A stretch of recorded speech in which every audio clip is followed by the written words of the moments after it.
que assim, eu estou com vontade de trabalhar bem essas questões que estão mais próximas aqui das últimas aulas, bem que, assim, a minha matéria, vendo os concursos, vendo prova da OAB, a gente verifica, assim, várias questões que são colocadas, por exemplo, a súmula, casos específicos, casos que você acha que é uma coisa e é outra, mas sem questão de pegadinha, sabe? Mas são consequências que você, talvez pela lógica, se você for, você pode se enganar.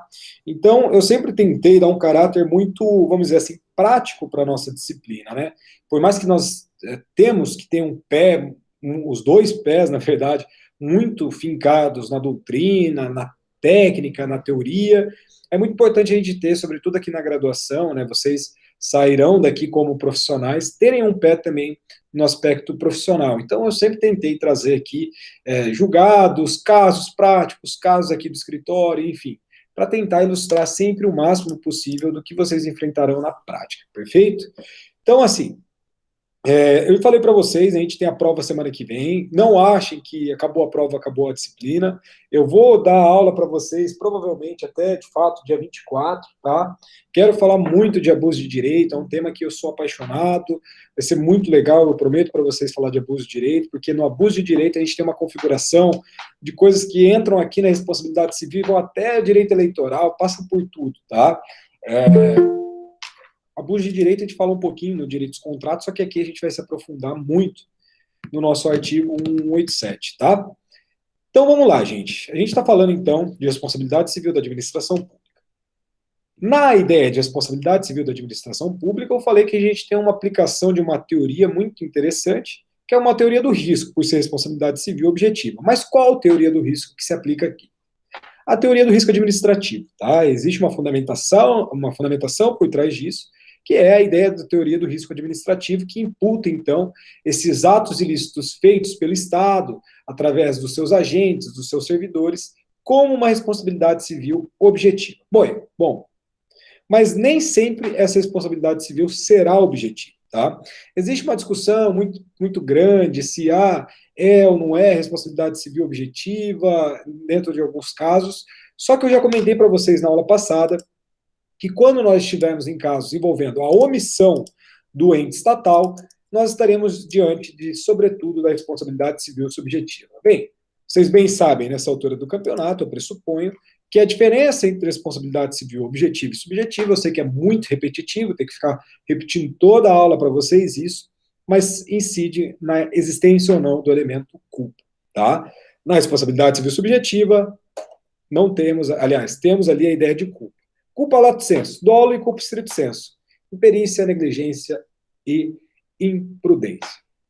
E na responsabilidade civil objetiva, a gente deixa isso daí de lado, a gente ignora o elemento culpa. Então, basta ali aquela conduta e aquela conduta com nexo de causalidade, bem como o dano, perfeito?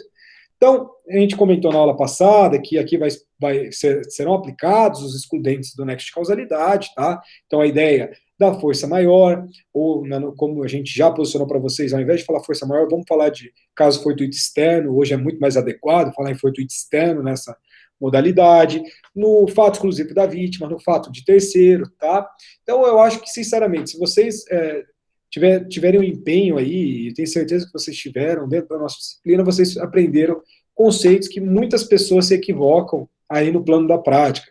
Sabe, a ideia de culpa concorrente, a ideia de culpa exclusiva da vítima, nós não estamos no âmbito do direito penal. No direito penal se fala muito disso, mas aqui a gente está no âmbito da responsabilidade civil. E é claro que na teoria do nexo de causalidade, tanto é que no ano passado, quando eu gravei o vídeo sobre nexo de causalidade, teoria da causalidade adequada, teoria sine qua non, teoria, enfim, todas as teorias do nexo de causalidade que nós passamos aqui para vocês, lá no canal do YouTube, quando eu disponibilizei, várias pessoas do direito penal, que estudam direito penal, viram a aula, e essa aula, claro, que será aplicada para os dois direitos, né? Por isso que é muito importante vocês terem consigo esses elementos. Então, voltando aqui para a nossa responsabilidade civil do Estado, eu falei que a regra é que a responsabilidade civil do Estado, hoje, a gente fez toda aquela evolução histórica para nós chegarmos que hoje a responsabilidade civil do Estado, ela é objetiva em regra. Mas, contudo, todavia, entretanto, eu já posiciono para vocês no slide de hoje que nós temos uma ideia e a necessidade de concluirmos que existe uma responsabilidade subjetiva do Estado, porque ela não foi de todo banida da nossa ordem jurídica. Por que eu digo isso? A regra é a ideia da responsabilidade objetiva. Ou seja, estamos nem aí para a culpa. Porque nós estamos diante da pedra, do núcleo, que é a teoria do risco administrativo. Perfeito? Sempre, então, que o dano for causado por agentes do Estado, nessa qualidade, será responsabilidade civil objetiva via de regra. Então, sempre que houver relação de causa e efeito entre a atuação administrativa comissiva, ou seja, através de uma ação, ou por omissão específica, e o dano. Só que o que nós temos aqui? Nós temos um espaço que foi deixado, vamos dizer assim, para aplicação da responsabilidade civil subjetiva, quando nós estivermos diante daquilo que se chama de omissão genérica. Pois bem, essa ideia de omissão genérica nós vamos enxergar melhor quando nós trabalharmos casos práticos, tá? Mas nós temos sim a ideia de colocar a responsabilidade subjetiva do Estado, por mais que tenha um debate na doutrina, que eu estou seguindo a doutrina majoritária, para falar que no caso de omissão genérica é possível sim falar em responsabilidade civil subjetiva do Estado. Então, a responsabilidade da administração com base na culpa anônima, que foi coisa que nós trabalhamos na aula passada, falta do serviço, seja porque esse serviço não funcionou, ou quando deveria normalmente funcionar, seja porque funcionou mal ou funcionou tardiamente, nós estaremos ali dentro da análise do caso concreto diante da responsabilidade subjetiva. Só que a gente precisa enxergar caso a caso e vamos começar a enxergar esses casos a casos a partir de agora, tá? Bem, nós temos algumas situações que o Estado, ele não necessariamente vai ser a causa direta de eventual ato ilícito, mas, às vezes, ele é responsável porque ele está ali dentro dessa atividade administrativa. Ou seja, por mais que ele não esteja ali de forma imediata, de forma direta, com um dano, ele, em decorrência da sua própria atividade, acaba ali trabalhando para esse dano de forma decisiva. O que eu estou falando aqui para vocês? O Estado, ele tem necessariamente, deixa eu até colocar o outro slide aqui, vamos começar por esse daqui. Ele tem necessariamente que criar uma situação para si, como, por exemplo, o dever de guarda de pessoas ou coisas perigosas. Perfeito? Ou seja, se o Estado é esse ser que tutela a segurança pública, caso exista um ser que comete ali atos ilícitos criminais, tipificados dentro do Código Penal, enfim, essa pessoa tem que sofrer uma repressão do Estado. E quem que guarda essas pessoas? É o próprio Estado. Então, o Estado, ele gera para si um dever de guarda de pessoas, mas não só de pessoas, e também de coisas perigosas. Ou seja, ele expõe a coletividade a riscos que são riscos, às vezes, até mesmo incomuns. Então, por exemplo, alguns depósitos de explosivos, quando tem ali alguma apreensão, usinas nucleares, aqui no Brasil nós temos algumas, não é o que acaba, de fato, prevalecendo. Aqui nós temos um potencial muito forte com as usinas hidrelétricas, a usina eólica, né, a energia eólica tem ascendido muito nos últimos tempos, né, nós temos um potencial muito importante para a energia eólica, sobretudo ali nas questões envolvendo norte e nordeste do Brasil, os presídios, né, um grande exemplo desse dever de guarda de pessoas perigosas, manicômios judiciais, enfim, recintos, às vezes, para a guarda dos animais. Então, o Estado, via de regra ali, ele se coloca em uma situação de guardar coisas e pessoas de risco.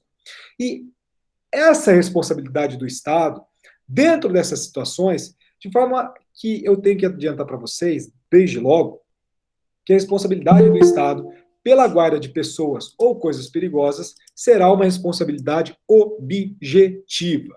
Por quê? Porque é o próprio poder público, tá, que, sem ser o autor direto de eventual dano, cria, por ato seu, a ocasião propícia para a eventual ocorrência que não, enfim, foi uma causa, às vezes, direta. Por exemplo, a pessoa, a gente trabalhou aquele exemplo, né, do presidiário que foge da penitenciária e comete ali um homicídio. A gente vai falar um pouquinho em relação a isso também. Como que funciona nesses casos? O Estado, de fato, ele não é a causa direta, mas ele é imediata, mas ele está envolvido com esse dano. Então, Vamos imaginar a evasão de presidiários, né, que quando fogem de eventual penitenciária, de eventual delegacia, de eventual cadeia, praticam atos ilícitos, atos de violência contra as pessoas, e, enfim, as coisas dentro das proximidades desse presídio. Vamos imaginar uma explosão dentro desse paiol de munições, enfim.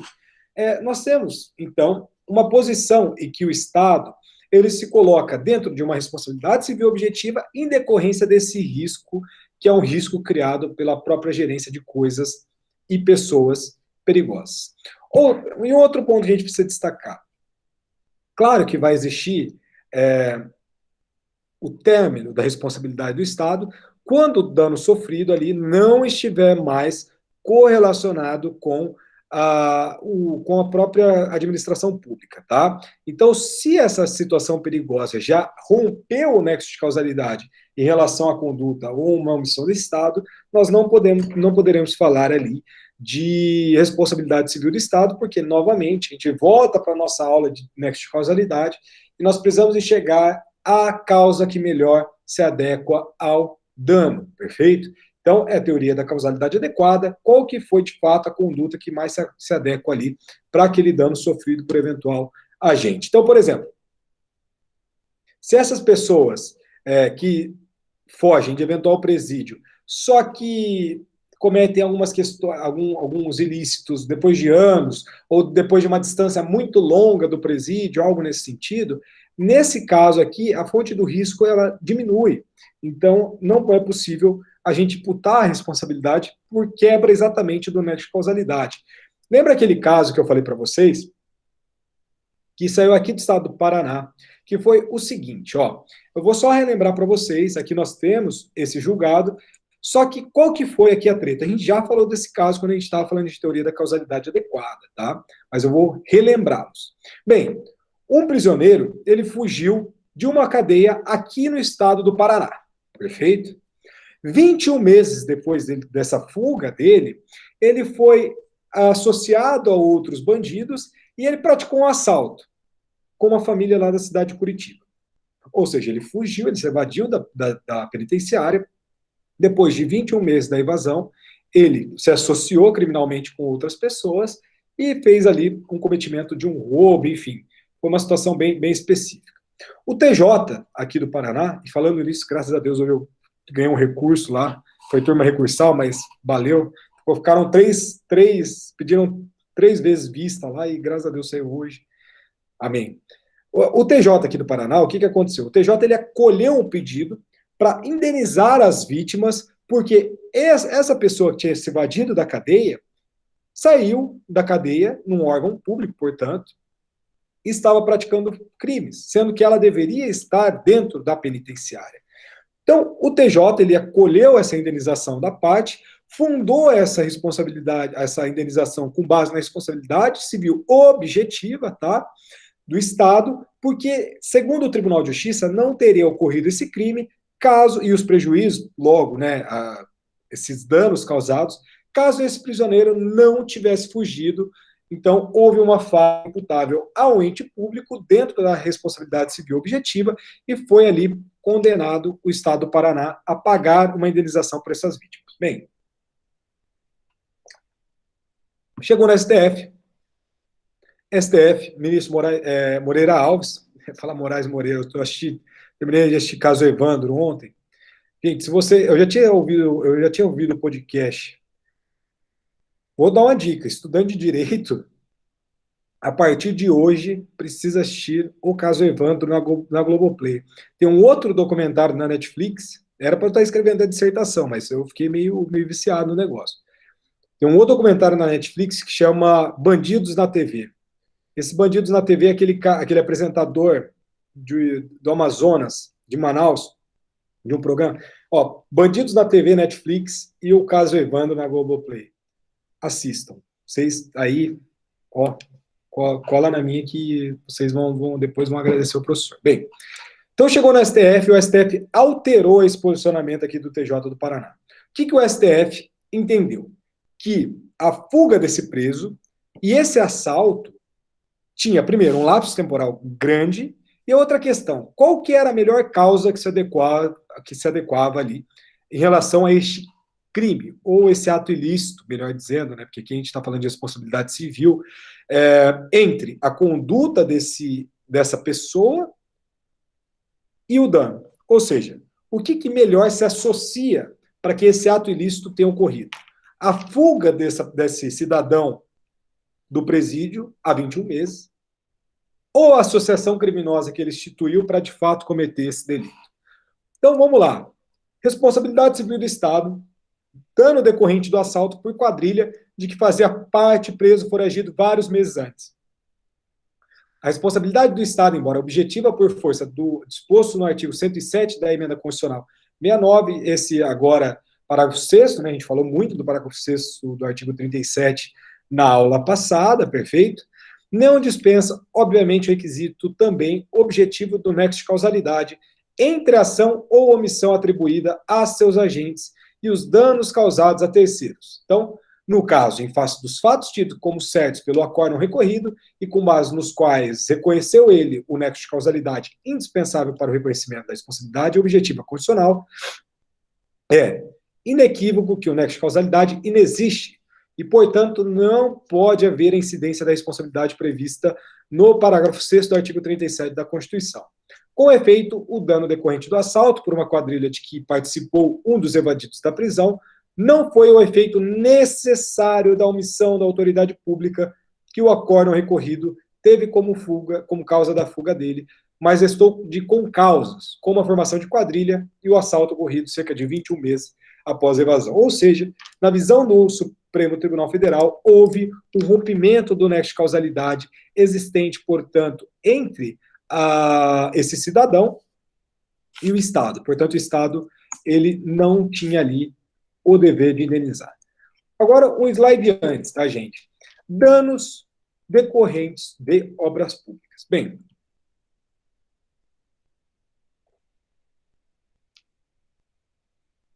aqui, minha água já acabou, estou com 3 minutos de aula, aliás, 23 minutos de aula. 13 não, 18. Então, agora promete. Bem, gente, quando a gente fala aqui de danos decorrentes das obras públicas, é muito importante a gente ter em mente, existe uma diferenciação, será que, enfim, se esse dano é oriundo da obra, ou se esse dano é derivado da culpa do empreiteiro, tem uma distinção que é feita, tá?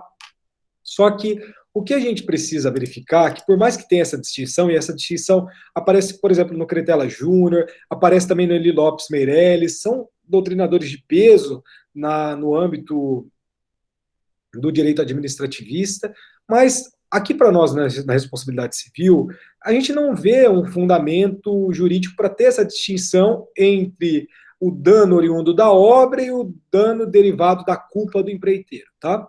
Para nós aqui, a gente está diante do âmbito da responsabilidade civil da administração pública, e se essa obra é do Estado e sempre deriva de um ato administrativo de quem ordena a sua execução, tá? Então o Estado está ordenando essa execução através de uma licitação, etc., não faz sentido deixar de responsabilizar o Estado simplesmente porque essa obra está sendo executada por um ente particular, perfeito? Então, é claro que, ainda mais quando este ente particular agiu de forma culposa, beleza? Então, se existe ali uma obra pública, independentemente se é pelo próprio Estado ou se é por eventual empreiteira, nós temos sim a possibilidade de se falar em responsabilidade do Estado, perfeito? Então, essa administração pública, ela tinha a competência e tinha ali, enfim, ela que deveria executar a empreitada, a obra.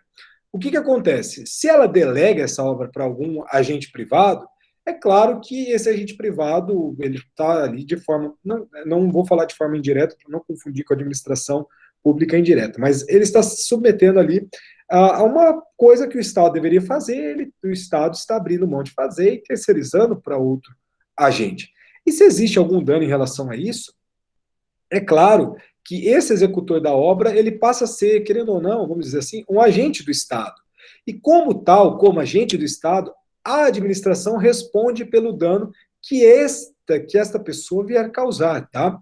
E é claro que existe aqui para nós, e aqui que precisa ficar bem atento, vocês precisam prestar atenção aqui, que quando nós estivermos diante de uma empreiteira, está sendo delegada, portanto, essa construção dessa obra pública e o Estado, aqui a gente pode falar de responsabilidade solidária. Então, além, às vezes, de você entrar contra o Estado, pô, vou receber precatório, precatório no Paraná, estou pagando alimentar lá de 1990, Deus que me livre, entra também contra a empreiteira, porque a empreiteira, pessoa jurídica, a empreiteira geralmente tem uma condição financeira bem interessante, então existe uma responsabilidade solidária nesses casos entre a empreiteira que está executando essa obra e o Estado, perfeito? Então, cabe ali a vítima, dentro da busca da reparação integral, escolher. Ou ela entra contra os dois, fica a seu critério. Sempre é bom entrar contra os dois. E lembre-se que a empresa provavelmente será mais solvente. Mas se a empresa também falir, você tem ali a garantia do Estado, beleza? Nós temos um caso na Suprema Corte, eu queria destacar para vocês esse caso aqui, ó. Responsabilidade das pessoas jurídicas de direito público por dano decorrente de culpa do empreiteiro na realização de obra pública. Alusão do artigo 107 da Constituição Federal, tá? Esse daqui possui correspondência com o parágrafo 6º do artigo 37, que foi uma emenda constitucional, tudo, esse 107 da Constituição. Há danos que os funcionários das pessoas jurídicas de direito público, nessa qualidade, causarem, não possam elas ser responsabilizadas solidariamente com o empreiteiro quando o prejuízo decorra da culpa deles deste constante na realização de obra pública. E é isso porque essa alusão diz respeito não necessariamente a que o ato que diretamente tenha causado prejuízo haja sido praticado por funcionário atuando como tal, mas sim a que a este se prenda. E é o que basta ali para imputar o dano à pessoa jurídica de direito público. Dissídio de jurisprudência não demonstrado, recurso extraordinário não conhecido. Então, gente, ó, primeira lâmina aqui que nós temos, né? Dano por obras públicas. Quando é o Estado, tranquilo. O Estado, claro, vai responder de forma direta. Quando é uma empreiteira, quando está sendo, portanto, delegada a outra empresa privada, né? Tanto a empreiteira quanto o Estado, eles respondem de forma solidária, beleza? Então, isso daí é que vocês têm que ter em mente. Então, na segunda lâmina, a gente fala dos danos decorrentes de coisa ou pessoas perigosas. O Estado vai responder de forma objetiva em casos tais, mas se atentem ao caso de excludente de nexo de causalidade, que foi o caso que eu relatei para vocês aqui do TJ do Paraná, beleza? Tem que se atentar a isso. Tranquilo? Danos decorrentes de fenômenos da natureza e fato de terceiro. Aqui nós temos uma questão interessante. Bem, vamos lá então, gente. Fala muito de responsabilidade civil objetiva, subjetiva, agora a gente vai entender melhor como que isso vai funcionar na prática aqui para o Estado, tá? Quando a gente olha parágrafo 6º do artigo 37, a responsabilidade civil do Estado ela é objetiva e cabe ação de regresso contra esse agente agiu com culpa ou com dolo. Perfeito. Só que a responsabilidade civil objetiva do Estado vai existir apenas pelos danos que os seus agentes causem a terceiros. Então, quando nós estivermos ali em atos predatórios de terceiros, como, por exemplo, saques ali em estabelecimentos comerciais, assaltos em via pública, enfim, a gente vai enxergar que nem por danos, por exemplo, decorrentes da própria natureza, né, tempestade, enchente, inundações, deslizamento de encostas, que é uma triste realidade aqui no Brasil, desabamento, enfim. Dentro desses casos, esses eventos eles não são causados pela atividade administrativa do Estado. Então, quando eu falo tudo isso, por isso que é muito importante a gente começar a ler a força maior como fortuito externo. Quando você vê esse assalto em via pública, essas questões envolvendo fenômenos da natureza, isso tudo, vocês sabem, são os nossos fortuitos externos, tá? Os fortuitos externos que geram, portanto, uma excludente ali do dever de indenizar deste Estado. Pois bem, então, a chuva, um vento, enfim, um granizo, esses eventos ali não são agentes do Estado. O assaltante, um saqueador, enfim, eles também não são agentes do Estado. Então, são fatos, são atos, são pessoas, enfim, fenômenos que são absolutamente estranhos à atividade administrativa. Então, não guarda nenhum nexo de causalidade entre estas coisas que acontecem, ou pessoas, e o Estado. Então, não é aplicável, vamos dizer assim, um princípio constitucional que consagra a responsabilidade objetiva do Estado em casos tais. Portanto, por quê? Porque a responsabilidade civil do Estado está para nós quando os danos são causados pelos seus agentes e esses danos são causados a terceiro. Assaltante não é agente do Estado. Saqueador não é agente do Estado. A chuva não é agente do Estado. Vento não é agente do Estado. Isso tudo é externo à atividade estatal. Então a gente não pode falar em responsabilidade objetiva dentro desses casos, tá? Mas não, né? Complementando. Quando a gente fala, então, de teoria do risco administrativo, a gente está falando de uma teoria que admite excludentes de responsabilidade, sobretudo em relação ao nexo de causalidade. Então, nós não adotamos a teoria do risco integral, porque no risco integral, independentemente do nexo de causalidade, esta pessoa responde. E nós não estamos aqui na atividade administrativa, perfeito? Então, a administração pública, ela está totalmente isenta de responsabilização quando ocorre uma chuva, quando ocorre alguma coisa, e eu já falei para vocês que não, porque nós temos ali aquilo que se chama de omissão genérica. O que é a omissão genérica? Se vocês estiverem no caderno, ou depois se vocês estiverem vendo esse vídeo, fazendo anotação, a omissão genérica pode ser vista como uma atuação deficiente. Omissão genérica é uma atuação deficiente. Então, quando a gente fala em atuação deficiente, é porque existiu um déficit dentro dessa atuação, logo, o Estado ele concorre para com este evento de forma decisiva. Então, vamos imaginar que aquele morro que deslizou, ele aconteceu porque o Estado não executou uma obra naquela encosta daquele morro que poderia ter evitado aquela tragédia.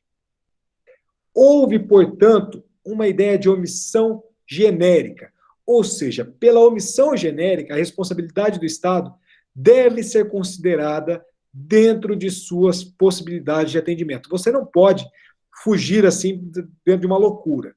Então, assim, vamos imaginar, a árvore caiu. Ah, mas deveria ter podado essa árvore, mas assim, aquela árvore não era uma árvore condenada, era uma árvore que estava sadia, mas foi um vendaval gigantesco na entrada da cidade, que não tem uma estrutura ali de construção ao lado, e caiu aquela árvore e bateu no seu carro.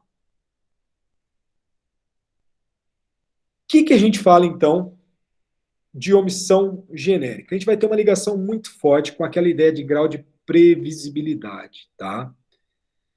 Então, grau de previsibilidade de quem? Do Estado. É um limite da culpa. Ou seja, se algo era previsível, já era aquela encosta, já estava condenada e deveria ser feito ali uma execução de uma obra, aquela árvore já estava condenada, o cidadão ele tinha procurado a prefeitura e feito um protocolo para que se podasse aquela árvore, esse evento, então, provavelmente era previsível. Então, se existe um grau de previsibilidade razoável, a culpa do Estado é muito maior do que a culpa do particular. Por quê? Porque o Estado ele tem o dever, ele tem a estrutura necessária para prevenir e evitar o dano. Então, o que a gente está falando aqui, gente?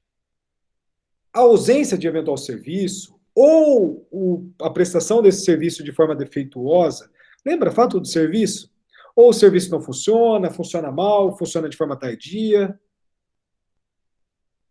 pode sim gerar uma responsabilidade do Estado pelos danos sofridos perante seus administrados, ainda que essa causa que acabou desencadeando esse evento tenha sido um fenômeno da natureza ou um fato de terceiro. Então, aqui nós estaremos, claro, dentro da responsabilidade civil determinada pela ideia da culpa anônima ou pela falta de serviço, mas não pela ideia de responsabilidade civil objetiva. Ou seja, gente, quando a gente está falando de culpa genérica, de concorrência do Estado em coisas que são fortuitos externos, nós estaremos, portanto, falando de culpa genérica, dessa omissão, melhor dizendo, dessa omissão genérica, dessa culpa anônima. Se a gente falou de culpa, a gente está falando de responsabilidade civil subjetiva. Então, eu destaquei para vocês o trecho do doutrinador que chama Youssef Said Kahali, que ele é brilhante no direito das famílias. Eu tenho um livro dele aqui comigo, dos alimentos. Vou até pegar aqui para vocês. Esse livro aqui, o cara é um monstro da responsabilidade civil, mas sobretudo das questões do direito das famílias. Youssef Said Kahali, dos alimentos. Aqui, ó. Esse livro é bem antigo. O livro aqui é do meu avô. 2002. Opa. Código Civil. O que ele fala para nós? Essa lição é dele, tá? Ó. A administração pública será responsabilizada pela reparação dos danos sofridos pelos particulares, provocados por eventos inevitáveis da natureza, ou seja, chuvas torrenciais, inundações, alagamentos, desmoronamentos, desde que, por sua omissão ou atuação deficiente, deixando de realizar obras que razoavelmente lhe seriam exigíveis, ou as realizando de maneira insatisfatória, poderia ter evitado a causação do prejuízo ou atenuado as suas consequências.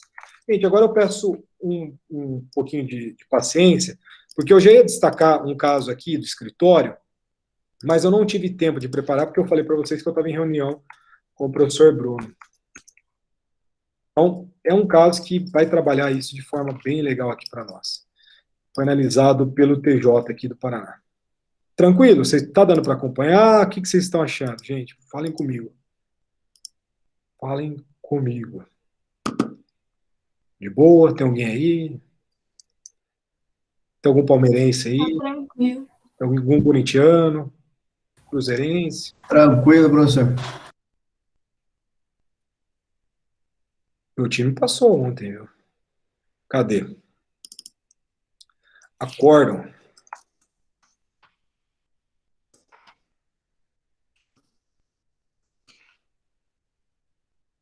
Tá aqui. Retorno ao Tribunal de Justiça. É um caso... Nossa, tá tudo separado aqui o acordo. Mas eu vou só destacar, acho que é a emenda, tá? Juntaram... Os caras juntaram a emenda errada aí. Pera aí, gente.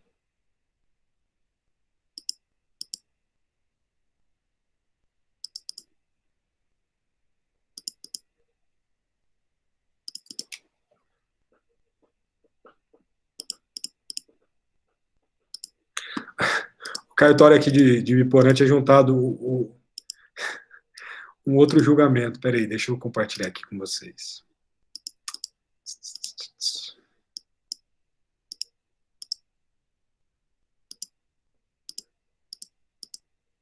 Opa, compartilhei errado. Bem, aqui, ó, falei, ó, esse caso aqui, eles compartilharam um caso de Paranaguá. Esse daqui não é o nosso, não. Deixa eu abrir o correto aqui. Arquivo. O que aconteceu aqui? Eu era estagiário nessa época. Eu não fui o advogado. Foi analisado isso daqui, 31 páginas de acórdão. Claro que eu não vou passar por tudo, mas que foi de fevereiro de 2017.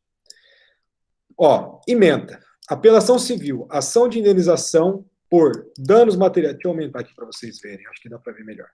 Danos materiais, queda de árvore sobre imóvel, sentença de procedência, inconformismo, omissão da administração pública municipal, responsabilidade subjetiva do ente público, dever de guarda e conservação, excludente de responsabilidade por causa fortuito ou força maior afastada, nexo de causalidade presente, danos materiais comprovados, não configuração de culpa exclusiva da vítima ou sucessivamente concorrente, transcurso de lapso temporal de quase 9 meses entre a solicitação administrativa de poda da árvore pelo munícipe e o fato danoso, período mais que razoável para o município providenciar as medidas cabíveis, inconcebível sustentar a responsabilidade e colaboração da vítima para a ocorrência do prejuízo, medida que cabe exclusivamente ao município, conforme dicção contida na lei municipal, que regula a matéria, indenização devida. Então, gente, olha isso daqui que é importante a gente ter. Dentro desse caso, eu era estagiário, né, no escritório, Agora que eu vi que vocês mandaram aqui que tá tranquilo. Obrigado, que eu não tinha visto aqui o chat. Eu era estagiário aqui no escritório. E o que foi esse caso? Né? Foi exatamente, eu comentei com vocês um pouco a aula passada. Meu cliente aqui do escritório, ele procurou o município, procurou a Secretaria de Meio Ambiente e solicitou uma poda de uma árvore. Depois de 9 meses, com protocolo, ele fez o protocolo, tudo. Depois de 9 meses, teve uma chuva gigantesca aqui em Biporã e essa árvore caiu dentro do portão da casa dele. Quebrou o portão, foi um prejuízo lá razoável. Bateu ali uns 5 mil e poucos. E aí a gente entrou com o processo. Então, assim, gente, nós, dentro desse caso de omissão genérica, nós estamos diante da responsabilidade subjetiva. Então, nesse caso aqui, deixa eu até colocar, porque houve uma correção da sentença de ofício. Isso aqui foi legal. Quer ver? Ex ofício,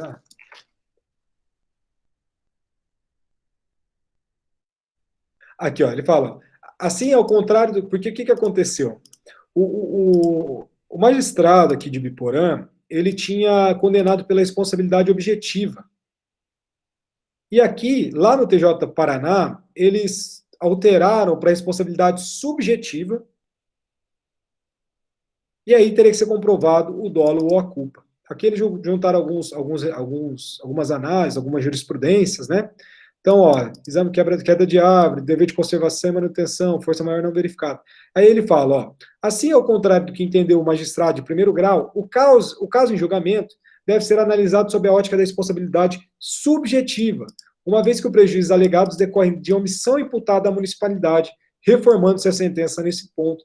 Então, houve uma correção na sentença, então foi julgado parcialmente pelo provimento do recurso, mas isso foi de ofício, e não mudou nada, porque a gente comprovou que o município tinha sido omisso. Então ele fala aqui, ó, em caso, a conduta omissiva não erradicar, podar ou remover a árvore que estava prestes a cair, consubstancia na negligência, gente, ó. Decorrendo daí a responsabilização pelos prejuízos causados, como bem lançou o eminente procurador da Justiça, Antônio Carlos Paula da Silva. Então, observe-se que estou comprovado nos autos que o autor, Takeshi Morimoto, formulou o requerimento prévio de poda de corta de árvore em caráter de urgência, referência 1.4, junto ao município de Biporã, protocolo 634/2013, e assim constou. Vem por meio deste solicitar a poda de uma árvore localizada no imóvel tal, quadra 1, lote 12, tal, conforme a cópia do IPTU, extrato em anexo, o requerente informa que a árvore é grande, está pegando nos fios da eletricidade, solicita urgência. Perrosa, enfim. Então, gente, aqui é um caso que se comprovou ali a omissão do Estado, e por mais que tivesse... Porque, assim, a gente sempre tenta pela responsabilidade objetiva, né? A responsabilidade objetiva facilita muito a nossa vida.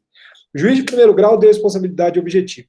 Foi para o TJ, houve uma correção de ofício, foi de ofício isso, tá? Não foi arguido em apelação, essa questão de alteração, mas foi para responsabilidade subjetiva, só que nós já estávamos ali municiados com a prova da culpa em relação à negligência do Estado. Então, é um caso bem legal aqui que nós tivemos também, que trabalha muito bem esse caso. E para a gente finalizar essa questão da omissão, né, eu queria destacar também para vocês o nosso paladino da administração, do direito administrativo, que é o Celso Antônio Bandeira de Mello, que ele fala, é razoável que o Estado responda pela lesão patrimonial da vítima de um assalto se os agentes policiais relapsos assistiram a ocorrência inertes e desinteressados, ou se aleitados a tempo de evitá-lo, omitiram-se na adoção de providências cautelares. Também é razoável que o Estado responda por danos oriundos de uma enchente se as galerias pluviais e os bueiros de esgotamento das águas estavam entupidos ou sujos, propiciando o acúmulo da água. Nestas situações, sim, terá havido descumprimento do dever legal na adoção de providências obrigatórias, faltando, entretanto, este cunho de injuridicidade que advém do dolo ou da culpa tipificada na negligência, na imprudência ou na imperícia. Então, não há que cogitar ali de responsabilidade pública, perfeito? Beleza? Então, finalizamos mais esse ponto. Aqui é um caso é um caso triste pra caramba, né? Mas é um caso interessante para nós aqui, que nós estamos estudando essa matéria, né? Que é o caso da própria responsabilidade subjetiva do Estado, alguma discussão em relação a várias coisas, tá? Mas é muito interessante esse caso aqui, porque o que aconteceu? Teve um... Vamos ler a emenda e eu comento em cima do julgado, tá? Foi o RESP 819.789 do Rio Grande do Sul, de relatoria do ministro Francisco Falcão. Olha isso daqui, gente, que absurdo.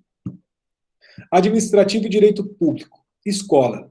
Saída de aluno, estupro de menor em irregular horário escolar. Liberação. Responsabilidade civil subjetiva do Estado, omissão, dever de vigilância, negligência. Caracterização dos artigos 186. Gente, 186, sempre é bom lembrar, é a nossa regra geral da responsabilidade civil subjetiva. A regra geral da responsabilidade objetiva está no parágrafo único do 927. O 927 diz ali o dever de indenizar, tá? Então, artigos 186 e 927 do novo Código Civil, dano moral. Ó, mesmo diante das novas disposições do novo Código Civil, persiste o entendimento no sentido de que, aspas, no campo da responsabilidade civil do Estado, se o prejuízo advém de uma omissão do Estado, invoca-se a teoria da responsabilidade subjetiva. O poder público, a receber o menor estudante em qualquer dos estabelecimentos da rede oficial de ensino, assume o grave compromisso de velar pela preservação de sua integridade física. Ou seja, a própria ideia, aqui está um caso muito interessante para a gente discutir, se não é incolumidade, se é incolumidade, enfim. Então, ó, a escola não pode se eximir dessa responsabilidade ao liberar os alunos pelo simples fato de ter havido bilhete na agenda dos menores no sentido da inexistência de aulas nos 2 últimos períodos de determinado dia. Liberada a recorrente naquele horário, que seria de aula regular, e dirigindo-se para sua casa, sem os responsáveis, culminou por ser molestada sexualmente em terreno vizinho à escola, que se sabia ser extremamente perigoso. Presentes os pressupostos da responsabilidade civil, conduta culposa, nexo causal e dano. Violação dos artigos 186 e 927 do Código Civil caracterizada, bem como a responsabilidade subjetiva do Estado na hipótese, devendo os autos retornarem ao juiz ACO, por ser a corte competente para, diante do exame do quadro fático probatório, fixar a indenização respectiva. Gente, olha esse caso. Aqui é um caso muito interessante, porque a gente vai falar sobre a responsabilidade civil subjetiva do Estado, só que nesse caso ele está indo, vamos dizer assim, além. Por quê? Porque mesmo, lembra quando eu falei para vocês, o assaltante na rua, esse saqueador, algo nesse sentido, a gente estava falando de omissão genérica e omissão específica. Essa omissão, que é uma omissão que a gente pode dizer assim, específica, ela, em tese, excluiria o dever de responsabilizar ali o Estado. Só que o que acontece? Se nós tivermos uma omissão específica dentro do Estado e a adoção dessa teoria, seria ali assim, o Estado meio que responderia sempre. Então, o que a gente acaba fazendo aqui? A gente acaba caminhando para o meio termo. Então, a responsabilidade subjetiva do Estado, ela não foi banida no nosso sistema. Beleza. Então, ela vai ter lugar nos casos de omissão genérica. E não em qualquer caso de omissão, perfeito? Então, a gente, aqui, pelo menos dentro da nossa visão, a gente está fazendo um pacto semântico aqui, de que é possível a responsabilidade civil subjetiva do Estado, da administração pública? É possível. Quando? Nos casos de omissão genérica. Mas, além disso, nós temos uma outra coisa que é interessante a gente destacar. O Código Civil de 2002, ele não reproduz um artigo 15 do Código Civil de 1916, que trabalhava a ideia ali de responsabilidade subjetiva do Estado, tá? Então, a ideia de quando o Código não estabelece vamos dizer assim, uma reprodução desse artigo 15 do artigo 15 do Código Civil de 1916, não quer dizer que lá estava a responsabilidade subjetiva do Estado, não quer dizer que a gente baniu a responsabilidade civil subjetiva do Estado aqui no Código Civil de 2002. Não. Por quê? Porque a nossa responsabilidade civil subjetiva, ela é uma regra básica que vai persistir independentemente de existir ou não norma que esteja prevendo ela, tá? Então, todos vão responder de forma subjetiva pelos seus atos, desde que os danos causados a outrem seja ali, passe por algo subjetivo, que é o imperativo ético jurídico universal de justiça. Perfeito? Então, não havendo uma previsão de responsabilidade civil objetiva, ou não estando configurada uma responsabilidade civil objetiva, melhor dizendo, né, será sempre aplicável a cláusula geral de responsabilidade subjetiva, se configurada a culpa. Então, nesse caso do Superior Tribunal de Justiça, que foi o que eu passei aqui para vocês, o que nós tivemos aqui? Uma aplicação de um imperativo ético-jurídico universal de justiça. Por mais que nós estamos falando aqui sempre de responsabilidade civil objetiva no Estado, o que aconteceu? Nesse caso, não existe uma previsão de responsabilidade objetiva aqui para nós, perfeito? Dentro desse caso do estupro ali, de uma menor que foi liberada antes do término da aula e foi estuprada, tá? Então, aqui vai ser aplicada a cláusula geral de responsabilidade civil subjetiva. Então, ficou configurada a culpa do Estado em relação a uma negligência em inobservar um dever de vigilância. Então, dentro desse caso do Superior Tribunal de Justiça, nós temos aqui uma violação do artigo 186 e do artigo 927 do Código Civil, sobretudo 186, porque 186 é a nossa regra geral, gente. Então, dentro desse caso, parece-me que não deveria existir, porque vamos imaginar, esse caso aqui não estaria dentro do parágrafo 6º do artigo 37, porque esses estupradores não eram agentes do Estado. Só que a gente deixaria desamparada essa vítima? Não, porque houve uma negligência do Estado ao liberá-la, uma menor, quando era para estar dentro do período de aula, e não estava porque ela foi liberada.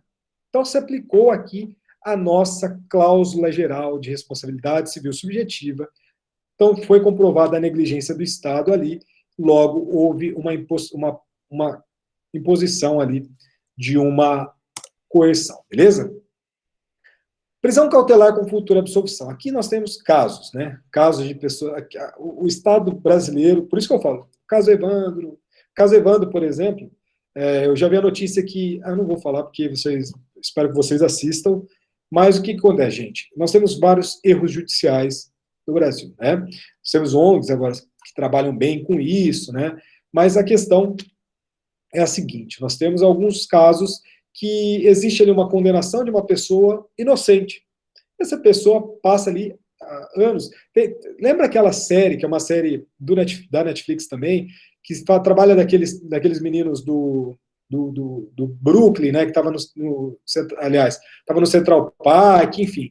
Lembra, eu não sei se vocês assistiram, que agora eu não vou achar aqui, mas foi o seguinte caso, né? Foi em 1989 ou 1990, que tinha uma loira lá de 28 anos, que corria lá no Central Park, e ela trabalhava num banco de investimento, né? Dentro de uma noite que ela estava correndo, 4 adolescentes negros e um adolescente hispânico, latino, tinham 14 e 15 anos, eles foram presos ali, eles eram pobres, eram do Harlem, né? Eles foram presos, foram condenados ali em relação a um estupro e um ataque feito por essa mulher, né? Esses rapazes, tem uma série muito pesada a série, mas é muito boa.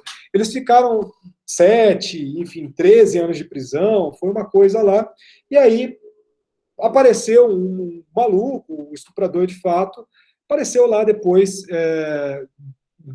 de muitos anos, 13 anos, e comprovou que de fato foi esse estuprador que tinha sido o bandido que tinha feito isso, tá?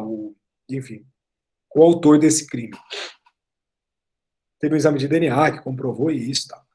Esse erro judicial chegou lá na Suprema Corte dos Estados Unidos e esses 5 adolescentes, os 4 adolescentes negros e o adolescente latino, eles vão receber, acho que eles já receberam, só que a indenização, eu lembro que foi $1 milhão. Então, aqui no nosso direito, tem uma discussão muito grande em relação se a prisão é um exercício regular do direito, se não é, quando que vai caber a responsabilidade do Estado, quando não vai caber, enfim. Quando, então, nós temos ali uma ação rescisória, uma revisão criminal, que possa ali gerar uma anulação de uma absolvição de eventual crime, mas, sobretudo, apontar um erro judicial, nós temos a necessidade de que exista, de fato, um erro judicial, e esse erro judicial tem que ficar bem caracterizado, tá? Então, se esse erro judicial ficar bem evidenciado, bem caracterizado, é possível sim a gente falar de ação de indenização. Tá? Então, por exemplo, um excesso de tempo de prisão por omissão, um esquecimento, um equívoco, uma prisão de uma pessoa errada por homonomia, ou seja, tem um outro Arthur Lustosa que faz eu ir preso, atos praticados em abuso de autoridade, hoje nós temos a lei de abuso de autoridade, prisão sem formalidades legais, não relaxamento de prisão ilegal. Então, hoje, nós temos sim a possibilidade de falar em responsabilidade civil do Estado quando nós estivermos diante de erros judiciais. Só que esses erros judiciais precisam estar bem aparentes, tá? Porque nós temos, claro, o indúbio pro réu, o direito penal, ele beneficia a ideia de dúvida, né? Então, não estou falando aqui em caso de indúbio pro réu. Eu estou falando em casos que, de fato, existam ali erros, que são erros que devem ser combatidos dentro do Estado Democrático de Direito, perfeito? Então, é possível falar em responsabilização? É possível, mas tem que ser um erro grosseiro, beleza? Só que a gente tem um outro lado, que é a prisão cautelar com futura absolvição. Então vamos imaginar que essa pessoa foi presa de forma cautelar, chega uma sentença lá e acaba absolvendo essa pessoa. O que nós temos aqui? Ó? Já destaco para vocês esse recurso extraordinário. Ó. Civil, reparação de danos, indenização por danos morais. Estado, prisão preventiva posterior decisão absolutória. Prisão efetuada dentro dos limites legais, erro judiciário não caracterizado. O decreto judicial de prisão preventiva, quando suficientemente fundamentado e obediente aos pressupostos que o autorizam, não se confunde com o erro judiciário a que alude ali o inciso 75 do artigo 5º da Constituição da República Federativa do Brasil. Mesmo que o réu, ao final do processo, venha a ser absolvido ou tenha sua sentença condenatória reformada na instância superior, ou seja, interpretação diferente, implicaria a total quebra do princípio do livre convencimento do juiz e afetaria irremediavelmente sua segurança para avaliar e valorar as provas, bem assim para adotar a interpretação da lei que entendesse mais adequada ao caso concreto. Então, gente, a prisão cautelar, ali nós temos um exercício legal de direito, vamos dizer assim, perfeito?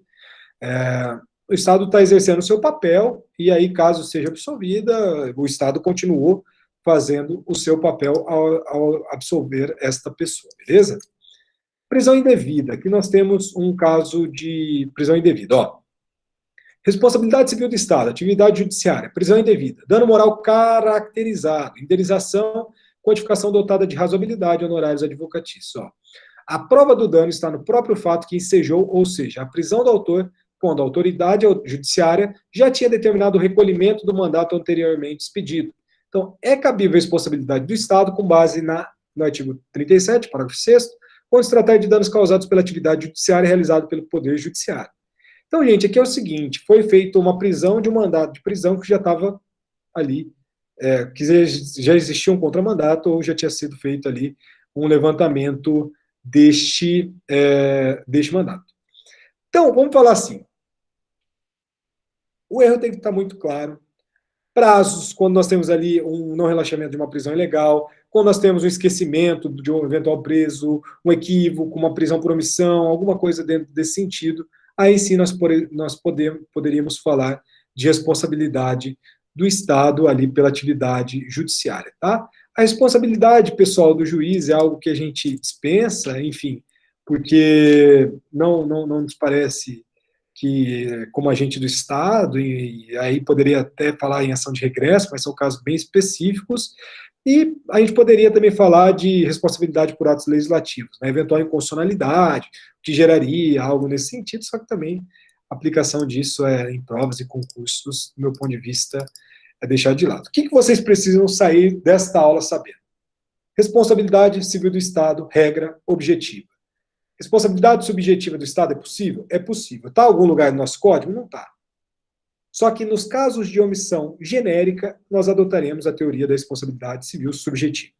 Ou seja, precisa comprovar a culpa do Estado. Negligência, imperícia ou imprudência. Geralmente muito vinculado à negligência. Outro ponto, gente, se atentem sempre ao nexo de causalidade.